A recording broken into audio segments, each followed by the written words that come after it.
People all the time ask me, they say, why do you hate wedding photography and people photography?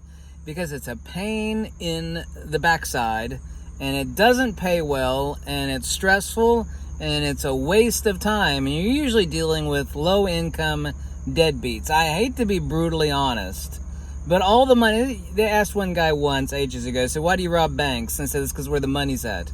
I just got commissioned to do 12 large prints. Awesome. People say, why product photography? Because the client doesn't stall you for the money. You 9 times out of 10 get the product to take home or borrow the product. So you're sitting there in your underwear watching TV while doing product photography. The 12 large prints, I'm going to use the GFX 100, of course. I get away with the GFX 50R for it, but the 12 prints, I'm going to present concept compositions to the client, which are approved. I'm going to set it up, and I'm going to do each shot, and then I'm going to send them thumbnails of the lighting, see if there's anything they want changed about the symmetry of the composition or the lighting. And so I've got 12 jobs lined up. Awesome. I love product photography. I love doing product photography. The heavy setups, the lighting, the mixed lighting. I love painting with light. One of the tricks that I learned back in photography school is painting with light. I'll do a shot and basically 90% darkness. Of course, it was hit and miss back with, and you learn a lot of tricks back when I was doing film photography, but I'll do a shot 90-95% darkness, just enough to see what the hell is where. And I'll actually use straws and use other little painting tools that I've got, and I've got hundreds of videos on that. And I'll actually build the shot up on what I want to emphasize, what I want to de-emphasize. I mean, I'm taking the shot with the shutter open. To me, it's a lot of fun. But it pays well. And, you don't have, pissy clients, like when you're doing people photography, headshots, wedding photography. Oh my God. OMFG. No way to wedding photography. No way. Everybody that does wedding photography hates it. The only people that don't hate wedding photography are those that haven't done it for long enough. So it's good news for me. I've got 12 large prints commissioned from a very large client to do. And they're in no rush. So this is great. The unfortunate thing is that some of the products are extremely expensive and valuable, and I'm not allowed to borrow them, so I'm going to have to set up a little studio in a particular room on site and do some of the product shots on site. So it means I have to bring my lighting. I'm going to have to bring, they've already got the tables. I'm going to have to bring the backdrops. I'm going to have to bring several other things, including the tripod and the camera, obviously so, but that's okay. So great. I keep telling people want to take pictures of like hot chicks, like, oh my God, there's no money in that. None of those hot chicks in the photos, they're not paying. There are people that are really good people too, that are doing that kind of photography for free.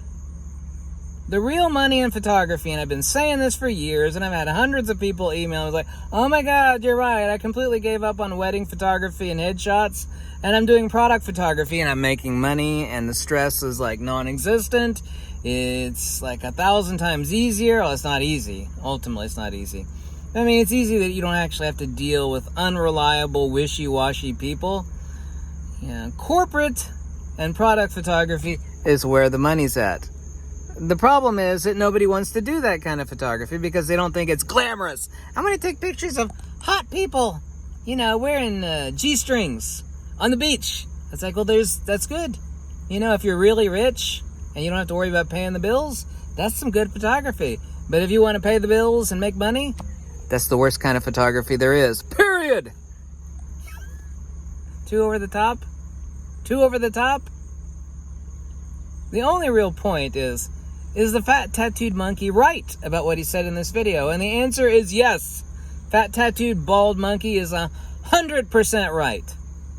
200% actually. Whew. I wasn't even planning on getting this job today. I come over here, you know, that was I didn't know that, but I mean, it hit me out of the blue. So I got a huge product job today, out of the blue. I wasn't expecting it. I wasn't like hounding the client or anything like that.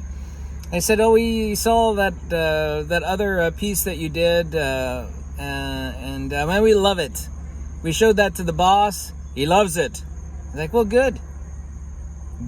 We want to give you a bunch more work." If you start doing product photography, and you're good and you're reliable and you do what you say you're going to do and you keep the client informed, you will very quickly, by word of mouth, end up with more work. The only thing you'll be complaining about is about the fact that you have too much work, not enough. When other people are out there like beating the pavement and advertising their fanny off for like portrait photography and wedding photography, if you start doing corporate and product photography, people will beat a path to your door. The reason is that, I hate to say this, but photographers are very unintelligent by and large. They don't go where the money is. It's completely ridiculous. It's like trying to sell something in the poorest part of town. When you want to do wedding photography and portrait photography, it's like, I'm going to go set up my Kool-Aid stand down in the poorest part of town, and you're struggling to make ends meet. You don't do that. That's not where the money is. There's money there, but it's hard to get, it's hard to come by, it's hard to get the clients to pay. It's stressful. It's stressful as hell. That's not working smart. That's working hard, but it's not working smart. Yes, and the camera that I'm going to use for all these large print product shots is the GFX 100. Wait for it. Oh, Fujifilm! This is prime example. So what do you need that $10,000 camera for? Well, if it pays for itself, there's the answer. What do you need that $10,000? I could get the same results on Instagram with my Micro Four Thirds camera. It's like, well, yes, you can.